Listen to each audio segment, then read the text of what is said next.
اس سے پچھلی ویڈیو میں ہم خط کے لے آؤٹ اور سٹیپس کے متعلق پڑھ چکے ہیں۔ اب اس ویڈیو میں ہم فارمل اور انفارمل لیٹرز کا موازنہ کریں گے اور ان کی وضع قطع کے متعلق تفصیل سے پڑھیں گے۔ تو چلیے مل کر پڑھنا شروع کرتے ہیں۔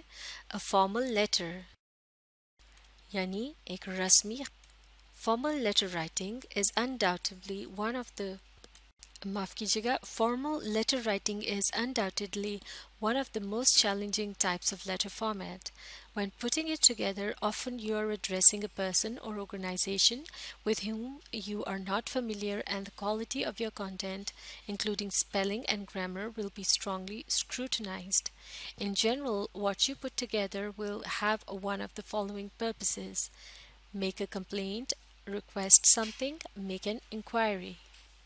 ایک رسمی خط کی اقسام میں سے ایک خاصی مشکل قسم ہے، کیونکہ اس میں آپ ایک ایسے شخص یا ادارے کو خط لکھ رہے ہوتے ہیں جسے آپ ذاتی طور پر نہیں جانتے، اور آپ کے خط کا معیار اور اس میں پائے جانے والا تمام مواد جو ہے، اس کے علاوہ اس کے سپیلنگ اور گرامر کی خاصی چھان بین کی جاتی ہے، کیونکہ خط موصول کرنے والوں نے اس کی خوب اچھی طرح سے جانچ پڑتال کرنی ہوتی ہے۔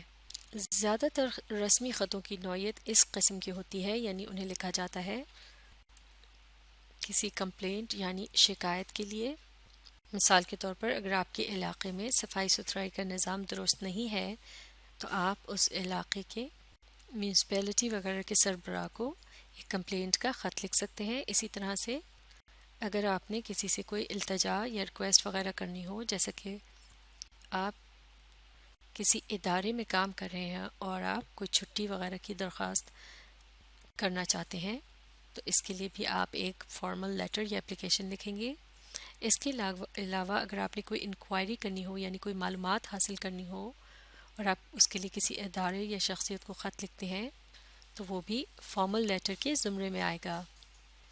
اب اس کے مقابلے میں دیکھتے ہیں این انفارمل یا پرسنل لیٹر، یعنی غیر رسمی یا ذاتی خطوط۔ A personal letter is sent from one individual to another individual or organization in order to address matters of an informal nature. Examples of these can include apologies, thank yous, personal reference, congratulations, invitations, condolences. They differ from formal types in that they can be used to express personal feelings, and depending on the relationship between the sender and receiver, do not require formal concise language. تو غیر رسمی یا ذاتی خطوط جو ہوتے ہیں وہ غیر رسمی نوعیت کے معاملات کے متعلق لکھے جاتے ہیں۔ ان کی مثالیں اس طرح سے ہیں جیسے کہ آپ کسی سے معافی مانگ رہے ہوں، یا پھر آپ ان کا شکریہ ادا کر رہے ہوں، یا اپنے کسی ذاتی تعلق کی بنا پر کوئی بات کرنا چاہ رہے ہوں، جیسے کہ آپ کسی ذاتی تعلق کا حوالہ وغیرہ دیتے ہیں۔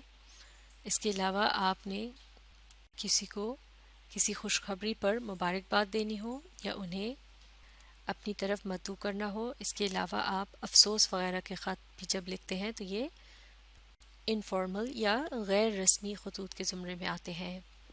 تو غیر رسمی خطوط رسمی خطوط سے اس طرح سے مختلف ہوتے ہیں کہ ان میں ذاتی جذبات اور احساسات کا عنصر شامل ہوتا ہے، لیکن اس میں بھی بے تکلفی کی حد کا تعین یا انحصار اس بات پر ہوگا کہ آپ جس شخص کو خط لکھ رہے ہیں آپ ان سے کس قدر بے تکلف ہیں۔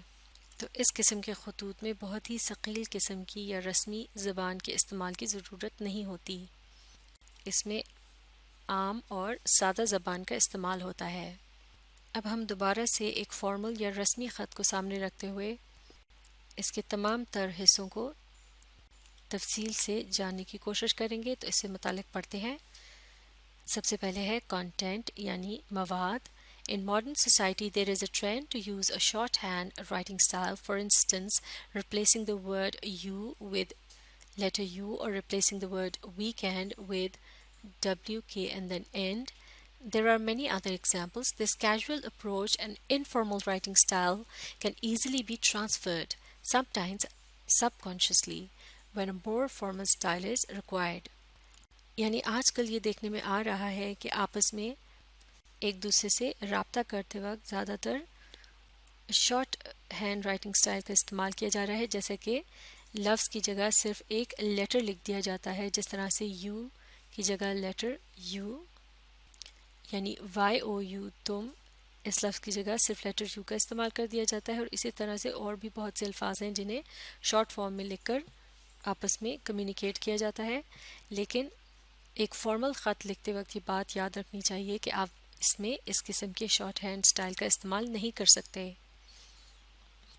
اب پڑھتے ہیں انٹروڈکٹری پیراگراف کے متعلق۔ The introductory paragraph should be concise and should clearly state the purpose whether it is to lodge a complaint, make an inquiry or request something. تو ایک فارمل خط میں جب آپ شروع کا پیراگراف لکھ رہے ہوتے ہیں، اس میں آپ نے فوراً ہی اپنا مقصد بیان کرنا ہوتا ہے تاکہ اس کو پڑھ کر یہ اندازہ ہو جائے کہ آیا آپ کوئی شکایت کر رہے ہیں، کوئی تفتیش کر رہے ہیں، یا پھر آپ کوئی گزارش کر رہے ہیں۔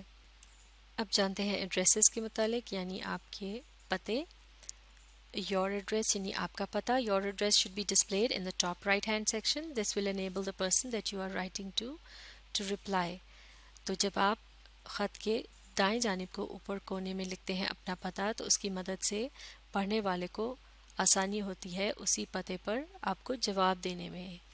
دی address of the person you are writing to, یعنی جس کو شخص کو آپ خط لکھ رہے ہیں اس کا پتہ۔ This address should be displayed beneath your address on the left hand side. Remember to include the name of the person that you are writing to if known. تو جس شخص کو خط لکھا جا رہا ہو اس کا پتہ لکھا جاتا ہے بائیں جانب کو، آپ کے ذاتی ایڈریس سے تھوڑا نیچے، اور اگر آپ کو ان کا نام بھی معلوم ہو تو ان کے ایڈریس کے اوپر آپ ان کا نام بھی لکھ سکتے ہیں۔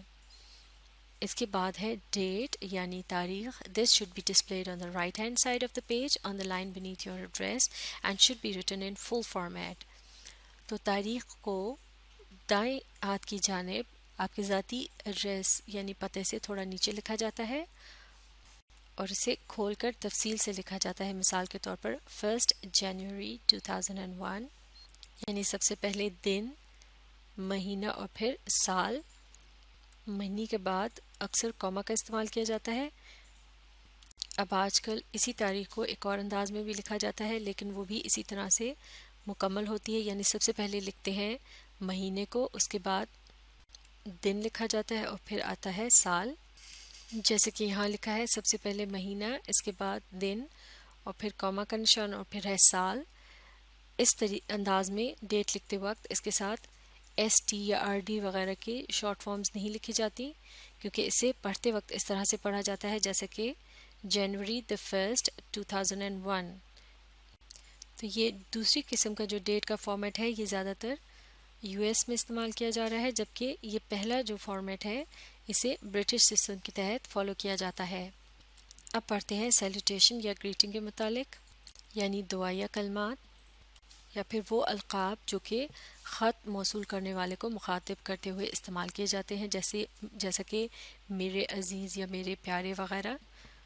تو انگلش میں استعمال کیا جاتا ہے ڈیئر۔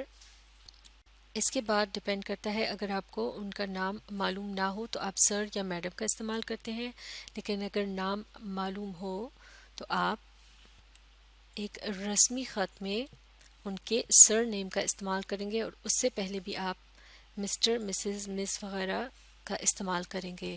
تو اس کے متعلق تفصیل سے پڑھتے ہیں۔ If you do not know the name of the person that you are writing to, use the greeting Dear Sirs. In some circumstances, it is useful to find a name, especially if you are making a request, as this will show that you have done your homework and you are more likely to receive a response. جس شخص کو آپ خط لکھ رہے ہیں اگر آپ کو ان کا نام معلوم نہیں ہے تو ان کی جگہ آپ ڈیئر سرز یا پھر میڈم وغیرہ لکھ سکتے ہیں، اور اگر وہ صرف ایک ہی شخص ہے تو یہاں آپ سرز کی جگہ لکھیں گے ڈیئر سر، یعنی آخر میں لیٹر ایس کا استعمال نہیں کیا جائے گا۔ اس کے بعد کوما کا نشان استعمال کیا جاتا ہے۔ لیکن اگر آپ کوئی گزارش کر رہے ہیں تو بہتر ہے کہ آپ ان کے نام کے متعلق پتہ لگا لیں اور اس موقع پر نام کا استعمال کریں تاکہ خط موصول کرنے والا اس بات سے متاثر ہو سکے کہ آپ نے کچھ نہ کچھ کوشش کی ہے ان کا نام جاننے کے متعلق۔ اس کے علاوہ دوسرا طریقہ ہوتا ہے کہ آپ ڈیئر لکھنے کے بعد سر نیم لکھتے ہیں. If you know the name use one of the following titles. اگر آپ ان کا نام پتہ ہے تو آپ ان کا سر نیم لکھیں گے اور پھر اس سے پہلے آپ ان ٹائٹلز یا مختلف قسم کے جو خطاب ہوتے ہیں ان کا استعمال کر سکتے ہیں. جیسے مسٹر استعمال کیا جاتا ہے مرد حضرات کے لیے اور مسز کا لفظ استعمال کیا جاتا ہے شادی شدہ خواتین کے لیے، جبکہ مس کا لفظ استعمال کرتے ہیں غیر شادی شدہ خواتین کے لیے. ایم ایس کا لفظ استعمال ہوتا ہے ان خواتین کے لیے جن کا اسٹیٹس آپ کو نہ پتہ ہو کہ وہ شادی شدہ ہیں یا غیر شادی شدہ، یا پھر وہ اسے ظاہر نہ کرنا چاہ رہے ہوں. اسی طرح سے ڈی آر یعنی ڈاکٹر کی ایبریویشن آپ استعمال کر سکتے ہیں ایک ایسے شخص کے لیے جو کہ ڈاکٹر ہوں پیشے کے اعتبار سے. تو ان ٹائٹلز میں سے کسی ایک کو استعمال کرنے کے بعد آپ اس شخص کے سر نیم کو اس کے بعد لکھیں گے، یعنی ان کے نام کے دوسرے حصے کو. اب پڑھتے ہیں مین باڈی کے متعلق. The main body should clearly state the points that you want to make. As a general rule, it is a good idea to keep this as to the point as possible to ensure that the recipient remains engaged. A longer main body may be more appropriate when making a complaint, as you may require to add more detail in order to convey the importance of what you are putting across. تو main body کے اندر آپ کو بڑی صفائی سے اپنے نکات کو پیش کرنا ہوتا ہے اور اس بات کا خیال رکھنا ہوتا ہے کہ آپ صرف وہی معلومات اپنے خط میں شامل کریں جو پڑھنے والوں کی توجہ کا مرکز بن سکے یا انہیں متاثر کر سکے. یعنی غیر ضروری باتوں کو شامل کرنے سے پڑھنے والوں کو بوریت ہو سکتی ہے، لہٰذا اس سے گریز کرنا چاہیے. لیکن اگر آپ ایک ایسا خط لکھ رہے ہیں جس میں آپ کوئی شکایت کر رہے ہیں تو وہ ذرا طویل ہو سکتا ہے، کیونکہ آپ اس میں تفصیل سے کچھ وجوہات وغیرہ بھی بیان کریں گے تاکہ آپ بھرپور طریقے سے اپنی شکایت کو پڑھنے والے تک پہنچا سکیں. آپ پڑھتے ہیں کنکلوڈنگ پیراگراف کے متعلق جو کہ آخری پیراگراف ہوتا ہے. The concluding paragraph should outline what action you would like the recipient to take to make a refund, to send you information, etc. تو آخری پیراگراف میں آپ خط موصول کرنے والے کو مختصراً اور واضح انداز میں اس بات کا مطالبہ کر سکتے ہیں جو کہ آپ کو ان سے درکار ہو، جیسے کہ آپ کو اپنے پیسے واپس چاہیے ہوں، جیسے ریفنڈ وغیرہ ہوتا ہے، یا پھر آپ نے کوئی معلومات حاصل کرنی ہو تو آپ صاف الفاظ میں اس کا اظہار کریں گے. تو خط کو ختم کرتے ہوئے جو الوداعی کلمات وغیرہ استعمال کیے جاتے ہیں ان کے متعلق پڑھتے ہیں. Yours faithfully. If you do not know the name of the person, conclude with yours faithfully. اگر آپ کو اس شخص کا نام معلوم نہیں ہے جنہیں آپ خط لکھ رہے ہیں تو آپ yours faithfully کے القاب سے اپنے خط کو ختم کریں گے. yours faithfully یعنی کہ آپ کا وفادار. اب پڑھتے ہیں yours sincerely کے متعلق، یعنی آپ کا مخلص. If you know the name of the person, conclude with yours sincerely. اگر آپ کو اس شخص کا نام پتہ ہو جنہیں آپ خط لکھ رہے ہیں تو آپ الوداعیہ کلمات استعمال کریں گے. اس کے بعد باری آتی ہے your signature یعنی آپ کا دستخط. Sign your name, then print it underneath the signature. If it is potentially unclear what your title would be, then include this in brackets next to your printed name. Yours faithfully یا yours sincerely لکھنے کے بعد اسے اگلی line پر بائیں ہاتھ کی جانب ہی کو آپ اپنا سگنیچر کرتے ہیں یا دستخط کرتے ہیں اور اس کے نیچے آپ اپنے نام کو صاف طریقے سے یعنی الگ الگ لیٹرز میں کیپٹل میں لکھتے ہیں. اس کے بعد آپ اپنے خط کے ٹائٹل کو بھی ایک مرتبہ پھر یہاں اس جگہ پر اپنے نام کی یا سائن کے نیچے لکھ سکتے ہیں، ورنہ اسے زیادہ تر ڈیٹ کے بعد اور گریٹنگ سے پہلے خط کے اوپر درمیان میں کر کے لکھا جاتا ہے.